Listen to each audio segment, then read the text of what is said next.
বছর বিয়ার আদায় করেই করেছি, ফিরব ইনশাআল্লাহ। এই বিয়ার আদায় করার জন্য যদি আমাদের মহতারে যত বড় কর্মসূচি ঘোষণা করে, যদি বলে রাজপথ দখল করতে হবে, এই আমাদের সবাই ঘোষণা দিচ্ছি।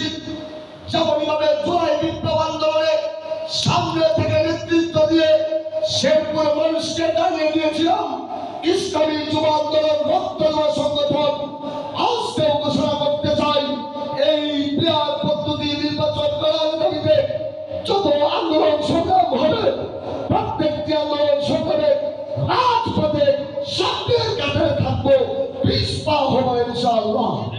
আজকের এই সমাবেশ থেকে আমার কর্মীদেরকে আমি উজ্জীবিত করতে চাই। বন্ধুরা, আপনারা আমাকে অনেক আগে থেকে ছিলেন, ফ্যাসিস্ট আওয়ামী লীগের আমলে 16টা মামলা নিয়ে বিভিন্ন কুটে দৌড়াদৌড়ি করেছি। আপনাদের নেতা আমার নেতা চরমাই হুজুর এবং আমি জেলা সভাপতি হিসেবে আমি দুর্বল নই, আমি নতুন নই, আমি সক্ষম। রাজপথে রক্ত দাঁড়ানো আগামীতে রক্ত দিব।